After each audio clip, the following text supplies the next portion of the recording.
I gave my parents a luxurious one-week trip to Europe with me. When I picked them up to go to the airport, they told me they decided to go with my jobless sister instead. My mother smiled. Your sister needed some rest, so we decided to take her. And then they had a big surprise when they landed in Europe. The morning sunlight filtered through my curtains as I triple-checked my suitcase. Paris, Rome, Barcelona. 7 days across 3 countries, all planned down to the last detail. I'd spent months arranging this trip, working overtime to afford the luxury hotels and Michelin-starred restaurants. My parents had sacrificed so much raising me, and I wanted to give them the vacation of a lifetime. I arrived at their house at 5:00 in the morning, my trunk already loaded with carefully wrapped gifts I'd purchased for them to open during the flight. Champagne for the hotel rooms, printed itineraries, and leather folders.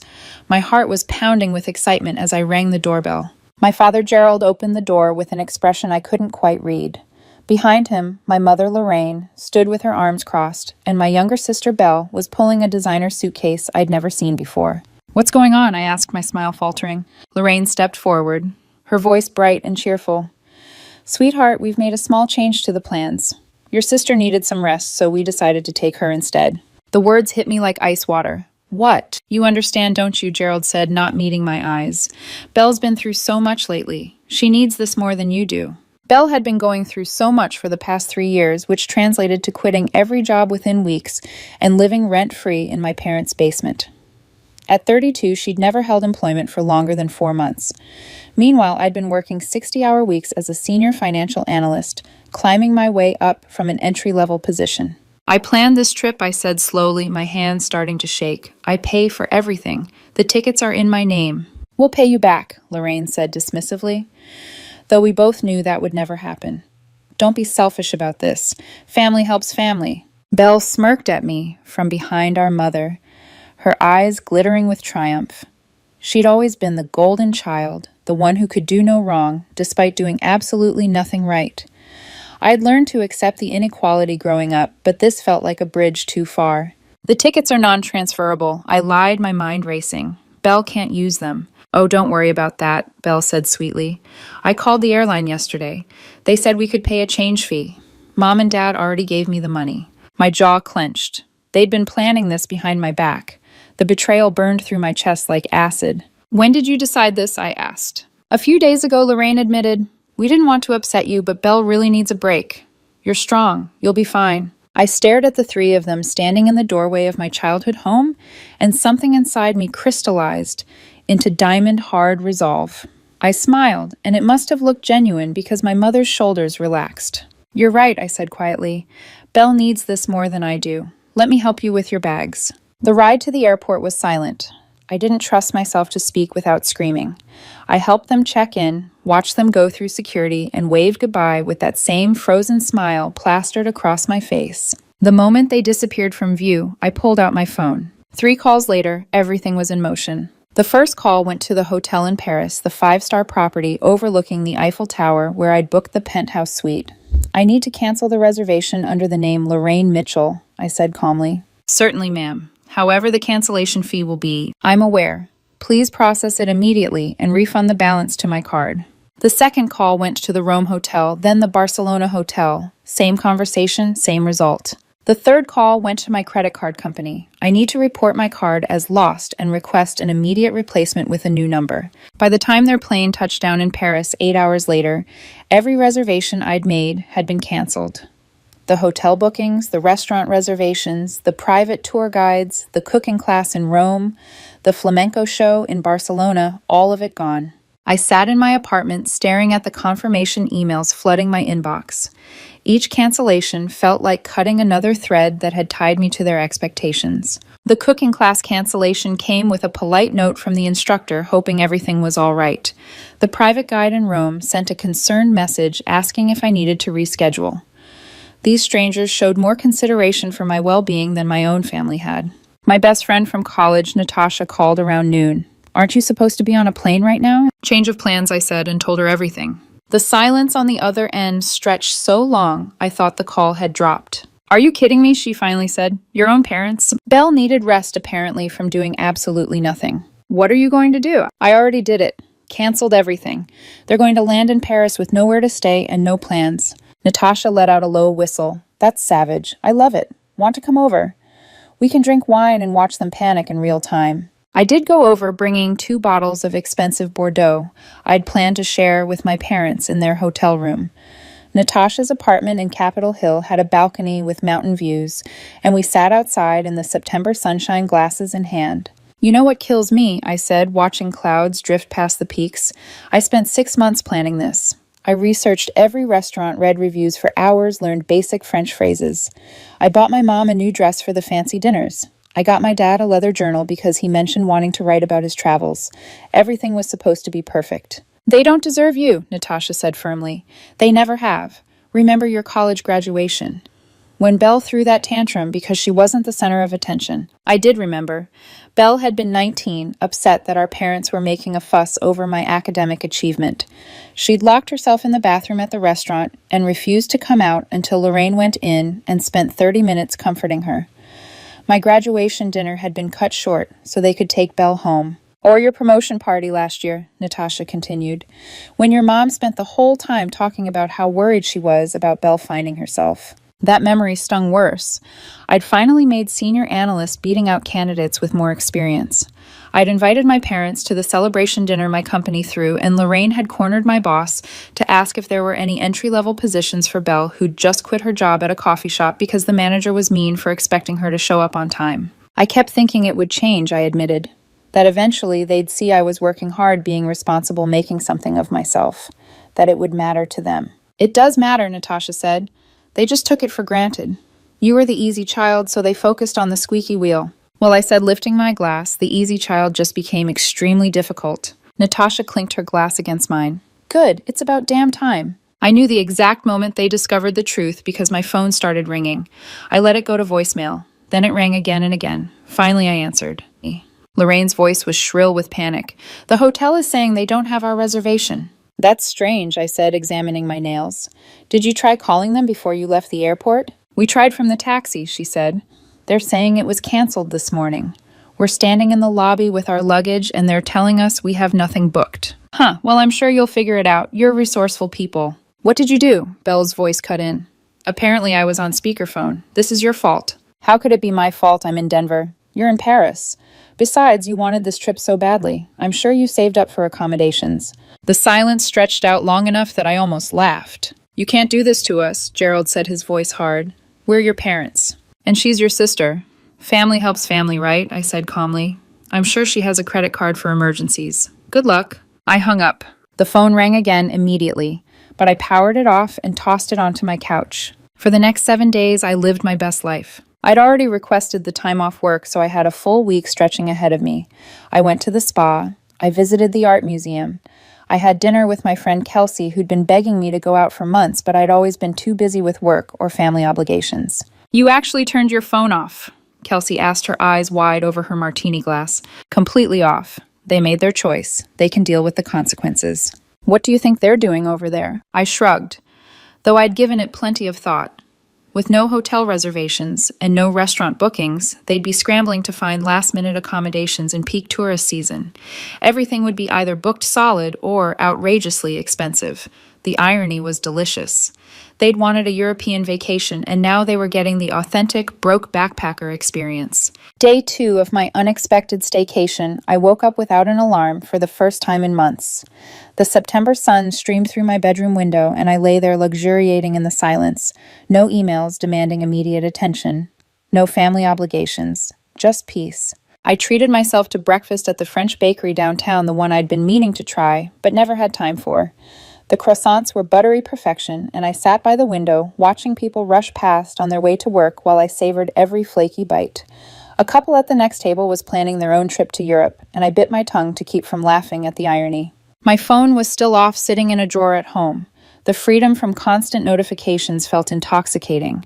I couldn't remember the last time I'd gone a full day without checking work emails or responding to family group chat messages, which were usually just Belle complaining about something.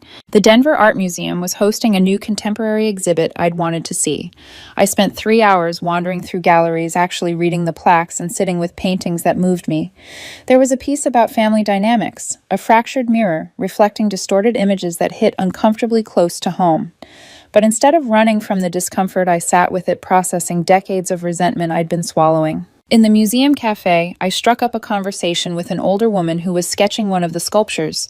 Her name was Ruth, and she was a retired art teacher.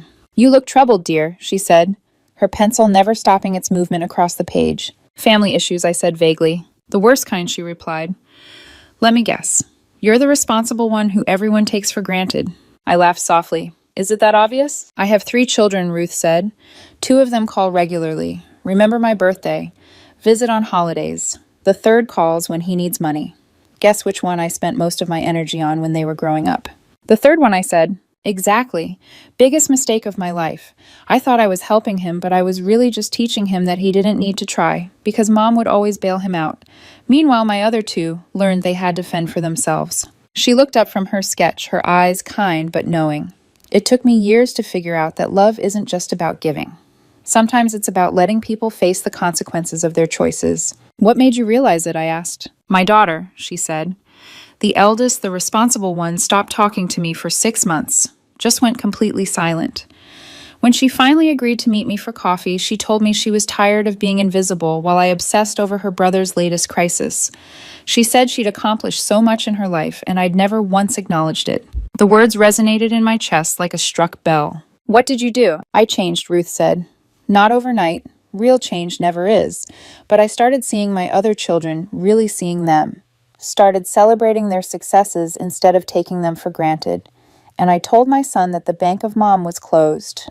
"How did he react?" "Poorly at first. He accused me of not loving him anymore. But eventually he got a steady job, met a nice girl, learned to stand on his own feet. Turns out he was capable all along. I just never gave him a reason to try." Ruth tore the sketch from her pad and handed it to me. It was the sculpture, but she'd added shadows and light that weren't visible in the actual piece, making it somehow more real than the original. "For you," she said. "A reminder that sometimes we have to redraw the picture ourselves." I left the museum with the sketch rolled carefully in my bag and Ruth's words echoing in my mind. That night, I took myself to dinner at an upscale steakhouse I'd always walked past but never entered. The hostess sat me at a table with a view of the city lights, and I ordered the most expensive thing on the menu without checking the price first. The businessman at the next table kept glancing over, and eventually he asked, "Celebrating something?" "My independence," I said, raising my wine glass. He laughed and raised his own glass in salute. "I'll drink to that." Day 3. I drove into the mountains. Aspen leaves were turning gold, creating corridors of shimmering light along the highway. I hiked to a waterfall I'd heard about from coworkers but never visited and sat on a boulder, eating the expensive cheese and crackers I'd packed. 2 other hikers, a mother and daughter from Texas, shared their trail mix with me, and we talked about everything and nothing while the waterfall thundered behind us. "You here alone?" the mother asked. "By choice," I said, and realized I meant it. That evening, back in the city, I met Kelsey and Natasha for dinner. They coordinated their schedules to make sure I wasn't alone if I didn't want to be, which was the kind of thoughtfulness my family had never shown. "Any regrets?" Natasha asked as we shared a dessert sampler. "About canceling everything, not even a little bit." "What about when they come back?" Kelsey asked. "They're going to be furious." "Let them be furious," I said. "I'm done caring more about their feelings than they care about mine." Kelsey squeezed my hand across the table. "Good for you. Seriously." Day 4 dawned rainy and gray, perfect weather for the indoor climbing gym I'd been wanting to try. I'd always been afraid of heights, but something about the week had made me want to push my boundaries. The instructor, a patient guy named Tyler, taught me the basics and encouraged me up the wall. "Don't look down," he called. "Focus on the next handhold, just the next one." Good advice for climbing. Good advice for life. I made it halfway up before my arms gave out, but the small victory felt enormous. When I let go and the harness caught me, I was laughing, adrenaline singing through my veins. "You're a natural," Tyler said. "Most beginners won't even try that route." "I'm feeling brave this week." Whatever the reason, he said, smiling, channel it. Courage looks good on you. On day 4, I turned my phone back on. The avalanche of notifications was almost comical. 73 missed calls. 46 voicemails, text messages that filled my screen with previews of rage and desperation. I made coffee before listening to any of them, settling into my couch with a notepad like I was preparing for a business meeting. The first voicemail was Lorraine, her voice sharp and demanding. "Call us back immediately. The hotel says our reservation was canceled. This is unacceptable. Fix it now." The second was Gerald, Your mother is very upset. Whatever game you're playing, it needs to stop. We're your parents. You don't treat us this way. Belle's voice on the third message was shrill. I can't believe you're doing this. We're stuck in Paris with nowhere to stay. Mom is crying, and it's all your fault. I deleted them one by one, taking satisfaction in pressing the button. Their words couldn't touch me anymore. I'd built walls during my week of freedom, and they were solid. The messages progressed from angry to desperate. By message 15, they'd spent a night in a youth hostel near Gare du Nord. Belle described the experience in horrified detail: bunk beds, shared bathrooms. Other travelers who snored and came in drunk at 2 in the morning. There were bedbugs, she wailed in message 23. I have bites all over my legs. This is abuse. Message 30 was Lorraine, her voice smaller. Please, sweetheart, just call us back. We need to talk about this. We can work something out. But it was message 38 that made me pause. Gerald's voice was thick, like he'd been crying. I'm looking at the bill from the hotel we finally found. It's 400 euros a night. We can't afford this. We're going to have to cut the trip. Your mother won't stop crying, and Belle is threatening to fly home early. Please, if you ever loved us, help us fix this. I saved that one. Not out of guilt, but as a reminder that actions had consequences even for parents who thought they were immune to them. The rest of the week unfolded quietly. I slept late. I cooked real meals instead of inhaling takeout between conference calls. I read novels that had been gathering dust on my shelves. I went on long walks without tracking my steps or listening to productivity podcasts. I realized how much of my life had been shaped around other people's emergencies, Belle's crises, my parents' expectations, work deadlines that bled into nights and weekends because I never said no. For the first time, there was space, and in that space, I started to feel like myself again. By day 6, the voicemails had shifted entirely. Gone was the outrage. What remained was exhaustion. They'd maxed out 2 credit cards, trying to salvage what remained of the trip. Gerald had suffered food poisoning after eating from a questionable street vendor because they couldn't afford decent restaurants. They'd missed the train to Rome because they couldn't figure out the French rail system without the guide I'd arranged. Barcelona had been canceled entirely. The final voicemail was from Lorraine. Her voice small and defeated. Please call us back. We just want to come home. I deleted it. When they finally landed back in Denver, I didn't pick them up from the airport. They took a taxi, which probably cost them another chunk of money they didn't have. I waited 3 days before I drove to their house. The wait wasn't about punishment. I needed time to prepare myself emotionally. I drafted what I wanted to say, practiced it in the mirror, anticipated their counter-arguments. My colleague Jennifer, who'd been through her own family estrangement, gave me advice over lunch. Don't let them gaslight you into thinking you're the bad guy, she said. Stabbing her salad for emphasis, they're going to try. They'll say you overreacted, that you were cruel, that family doesn't do this to family. Stand firm. What if I feel guilty, I asked. You probably will, she said. You've been trained your whole life to prioritize their feelings. But guilt doesn't mean you're wrong. It just means you're breaking a pattern. And patterns don't break comfortably. I spent those 3 days documenting everything. I printed out the original itinerary I'd created, complete with costs. I pulled up credit card statements showing the deposits I'd made. I created a spreadsheet of every cancellation and the refund amounts. If they wanted to claim I'd stolen from them, I had receipts proving every dollar had been mine to begin with. My apartment had never been cleaner. I scrubbed floors, organized closets, rearranged furniture, anything to channel the nervous energy coursing through me. Natasha came over the night before I planned to confront them and found me alphabetizing my bookshelf at midnight. You know you don't have to do this, right? She said gently. You could just cut them off. Ghost them. Move to another state and change your number. I thought about it. I need to say these things out loud, I said. I need them to hear it. Otherwise, I'll always wonder if they could have changed. And if they don't change, then at least I'll know I tried. The morning I drove to their house, I wore my best suit, the one I bought for presentations to executive management, armor disguised as business casual. I stopped at Starbucks and got myself a large coffee. No emotional support beverage for them. This wasn't a social call. Their neighborhood looked exactly as it always had. Neat lawns, minivans, basketball hoops above garage doors. I'd grown up 3 blocks from there in a smaller house they'd sold when I left for college, so they could afford a bigger place. I used to think it was because they were proud of my scholarship, wanted to celebrate the next chapter. Later, I realized the timing coincided with Belle getting her own car, which she promptly crashed within 6 months. Lorraine answered the door, looking exhausted. Her skin was blotchy, her eyes red-rimmed. The house smelled stale, like they hadn't opened a window since returning. How was your trip? I asked pleasantly. You know exactly how it was, she snapped. What you did was cruel and vindictive. What I did was cancel my own reservations for a trip I planned and paid for, I said evenly. You're the ones who decided to take it over without asking me. Did you seriously think I'd just let you steal my vacation? We didn't steal anything, she shot back. We're your parents. You owe us. I don't owe you sabotaging my hard work, so Belle can continue being a leech. I kept my voice level, controlled. Where is she, by the way? In bed, Lorraine said. She's been crying for days. She'll get over it, I said. Unlike the thousands of dollars you wasted trying to salvage a trip you had no business taking. Gerald appeared behind her. His face looked haggard.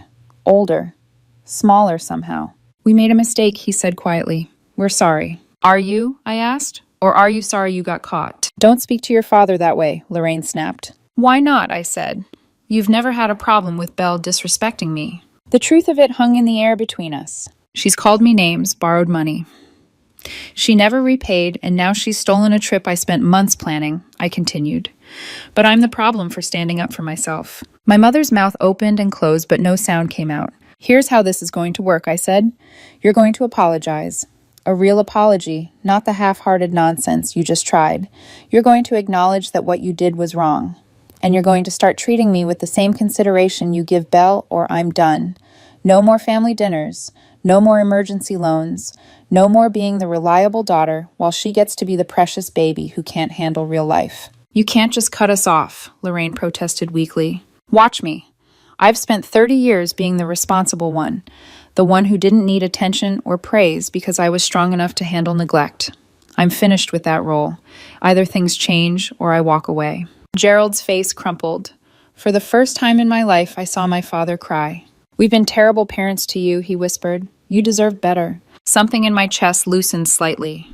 Not forgiveness, not yet, but perhaps the beginning of it. Yes, I did, I said softly, and I still do. Belle emerged from the basement stairs, her hair greasy and tangled, wearing stained sweatpants. She looked at me with pure hatred. This is all your fault, she spat. No, Belle, I said. This is the consequence of your choices and their choices. I'm just the person who stopped enabling them. We treated you like a princess your whole life, Lorraine said to Belle, her voice cracking. We gave you everything, and look at you. You're 32 years old with nothing to show for it. No job, no savings, no ambition. Your sister worked for everything she has. We should have made you do the same. Belle's face went white, then red. So now you're on her side. There are no sides, Gerald said heavily. There should never have been sides. We failed both of you by playing favorites. I watched my sister process this, saw the moment she realized the dynamic had shifted permanently. She'd lost her champions, and without them propping her up, she'd have to face reality. I'm going back to bed, she muttered, retreating down the stairs. No, Gerald called after her. You're going to get dressed and go to the employment office. Today. This afternoon. You have 2 months to find a job and start contributing to this household, or you find somewhere else to live. The basement door slammed. I heard muffled sobbing through the floor. Lorraine turned to me, her eyes pleading. Can you forgive us? Eventually, I said. Maybe. But it's going to take time, and it's going to require actual change. Starting with paying me back every cent spent on those flights and change fees. We don't have that kind of money, Gerald admitted. Then set up a payment plan. $50 a month if that's all you can afford. But you will pay me back, and you will do it without complaint. They both nodded, chastened and small. Before I left, I pulled out the folder I'd prepared. Copies of all the receipts, the original itinerary, the costs broken down. I laid it on their coffee table like evidence in a trial. This is what I planned for us, I said, flipping through the pages. A cooking class in a Tuscan villa. A private tour of the Colosseum at sunrise before the crowds. Front row seats to a flamenco performance in a centuries-old Barcelona theater. I researched every detail for months. I wanted to give you something unforgettable. Lorraine's hand trembled as she touched the papers. We threw this away. You did, I said. For someone who's never appreciated anything she's been given. I closed the folder. I need you to understand what you chose. It wasn't just about the money or the vacation. It was about choosing her again like you always have. About telling me once more that my effort doesn't matter as much as her comfort. We understand now, Gerald said hoarsely. I hope so, I replied, because this is your last chance. If things go back to how they were, I'm gone.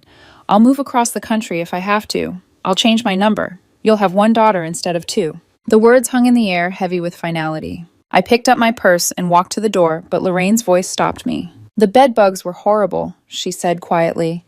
Belle wouldn't stop complaining. But the worst part was realizing we'd done this to ourselves. Every uncomfortable moment, every overpriced meal, every missed train, it was all because we'd been selfish and thoughtless.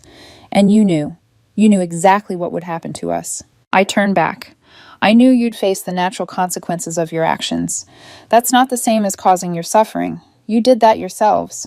Will you ever trust us again? She asked. The question deserved honesty. I don't know. Trust is earned. And you spent 3 decades teaching me not to expect much from you.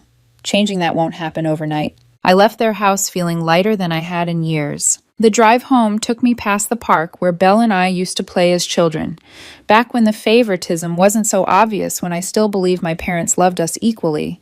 I didn't stop to reminisce, but I did notice the old oak tree where we'd carved our initials one summer, declaring ourselves best friends forever. Belle had been 7, me 9. She'd looked up to me, then wanted to be like me. I wondered when that had shifted, when admiration had curdled into resentment. My phone buzzed with a text from Kelsey. How did it go? Better than expected, I typed back. They're actually taking accountability. Miracles do happen, she replied. Dinner to celebrate. Absolutely. Somewhere expensive. I've got a vacation budget that's burning a hole in my pocket. Because that was the other part of my plan. The money I'd gotten refunded from the canceled reservations wasn't going to waste. I'd already booked myself a 2-week solo trip to New Zealand for next month. Hiking, wine country, bungee jumping off a bridge, because why the hell not? I'd earned it. The next few weeks passed in a strange limbo. My parents sent their first payment of $50 with a note apologizing again. Belle got a job at a dental office and, according to Lorraine's carefully neutral texts, was adjusting to a schedule. I focused on work on friends on planning my New Zealand adventure. My boss Sandra called me into her office one Tuesday afternoon. I wanted to check in with you, she said. You've been different lately. More confident, maybe. I can't quite put my finger on it. I set some boundaries in my personal life, I said carefully. It's been liberating. Good. Boundaries are healthy. Listen, I'm putting together a proposal for a new division focused on international markets. I want you to lead it. It would mean more travel, more responsibility, and a significant raise. Interested. 6 months ago, I would have hesitated. Now I didn't. Absolutely. When do we start? Sandra smiled. That's what I wanted to hear. Walking out of her office, I felt like I was stepping into a new version of my life. One where I didn't shrink myself to accommodate other people's limitations. One where my success wasn't something to apologize for. That evening, I treated myself to a nice dinner and started researching the international division role. The possibilities stretched ahead like an open road, and for the first time in memory, I wasn't afraid of where it might lead. 3 months passed before I had dinner with my parents again. They'd been sending the $50 payments religiously along with apologetic texts that I mostly ignored. Belle had found a job as a receptionist at a dental office, minimum wage, but it was employment. She'd moved out of their basement and into a studio apartment that she complained about constantly on social media. When I finally agreed to meet them at a mid-range Italian restaurant, they arrived early and waited nervously by the hostess stand. Lorraine had clearly made an effort with her appearance, and Gerald wore a button-down shirt I'd bought him 3 Christmases ago that he'd never worn. Dinner was awkward at first, full of stilted conversation and long silences, but gradually something shifted. They asked about my work, actually listened to my answers. They wanted to know about my New Zealand trip, which had been incredible. They didn't mention Belle except to say she was adjusting to independence. We've started therapy, Lorraine said over dessert. Individual and couples counseling. The therapist helped us see how we've been using Belle as a way to avoid dealing with our own issues. By keeping her dependent, we felt needed, but we were really just crippling her and alienating you. That must have been hard to hear, I said carefully. It was. It is. But it's true. Gerald reached across the table, his hand hovering near mine. We don't expect you to forgive us right away. We just want you to know we're trying to do better. I let him take my hand. His palm was calloused and warm familiar from childhood hugs, from learning to ride a bike, from 1,000 other memories I'd buried under years of resentment. I can see that, I said. Keep trying. It wasn't a fairy tale ending. There was no dramatic reconciliation with tears and hugs, but it was honest, and that was worth more than any grand gesture. 6 months after the Paris debacle, Belle called me. I almost didn't answer, but curiosity won out. Hey, she said, her voice subdued. I wanted to apologize for everything, for the trip, for all the years before that, for being a selfish brat. What brought this on? I asked. Honestly, living on my own and realizing how much I took for granted. Mom and Dad told me about the payment plan, about how much money you spent on that trip. I couldn't even afford my rent last month, and you dropped thousands on them without thinking twice. She paused. I've been jealous of you my whole life, but I never did anything to earn what you have. It was probably the most self-aware statement I'd ever heard from her. Thank you for saying that, I said. I don't expect us to be best friends or anything, but maybe we could get coffee sometime. I'd like that, she said, and I promise I'll pay for my own drink. I surprised myself by laughing. Yeah. Okay. Coffee sounds good. We met the following week at a place near her apartment. She looked different, thinner, tired, but more alert, somehow more present. She told me about her job, about her nightmare neighbor, about how she was saving up to take a community college course in graphic design. I think I might actually be good at something, she said, showing me sketches on her phone. I've been doing these at night after work. It's the first time I've felt excited about anything in years. Her designs were actually impressive. Bold colors and clean lines that showed real talent. These are great, I said. You should absolutely pursue this. You really think so? She asked. You're not just saying that. I'm not. You have an eye for this. I paused, considering my next words carefully. There's a design firm in my building. They sometimes take on interns. If you're serious about this, I could put in a word. Her eyes went wide. You do that for me, after everything. I'm doing it for the person you're becoming, I said. Not the person you were. Don't make me regret it. I won't, she said, I swear. She didn't. 3 months later, she was working part-time at the design firm while finishing her coursework. The supervisor told me Belle was one of their most dedicated interns, always the first to arrive and the last to leave. I barely recognized the description as my sister. A year after the canceled trip, my parents insisted on taking me to dinner for my birthday. They'd been doing better, attending therapy, treating me with genuine respect, giving Belle tough love when she needed it. The restaurant they chose was nice, but not extravagant, well within their budget. After the meal, Gerald slid an envelope across the table. Inside was a check for the full amount they'd spent on the flight changes and the portion of the trip they'd managed to salvage. We know we've been paying monthly, Lorraine said, but we wanted to settle the debt completely. Gerald picked up some overtime shifts. She continued, and I've been doing bookkeeping on the side. It's not enough to make up for what we did, but it's a start. I stared at the check, my throat tight. You didn't have to do this all at once, I said. We did, Gerald replied. We owed you more than money, but money was something concrete we could give back. I folded the check and put it in my purse. Thank you. This means a lot. There's something else, Gerald said, pulling out a second, smaller envelope. We can't give you back the trip we ruined, but we wanted to contribute to your next one. It's not much, but maybe it'll cover a nice dinner or a show. Inside was $500 in cash. I looked up at them, at their hopeful, anxious faces, and felt the last bit of ice around my heart begin to thaw. I'm planning a trip to Japan in the spring, I said slowly. Would you want to come with me for real this time? Just the three of us. I'll handle the planning, but we'll split the costs fairly. Lorraine's face crumpled as she started crying. Gerald cleared his throat, roughly looking away. We'd love that, he said. We'd really love that. This time when we went to the airport, nobody got replaced. The three of us boarded the plane to Tokyo together, and my parents treated every moment like the gift it was. They thanked me, constantly insisted on paying for meals, and actually listened when I talked about the research I'd done on temples and gardens. On our last night in Kyoto, we had dinner at a traditional restaurant overlooking a koi pond. Paper lanterns swayed in the breeze, casting dancing shadows across the water. I'm glad we're here, Lorraine said quietly. Together. The right way. Me too, I said, and I meant it. The path to forgiveness had been longer and harder than any of us anticipated. But standing in that garden, watching the lanterns drift across the water, I understood that some things were worth fighting for. Not the relationship we'd had before, the one that was broken beyond repair, but the relationship we were building now, founded on honesty and mutual respect, was something better. It wasn't the ending I'd imagined when I stood in that airport a year ago, watching my family betray me. But it was the ending we'd all earned through hard work, accountability, and the courage to change. And somehow that made it enough.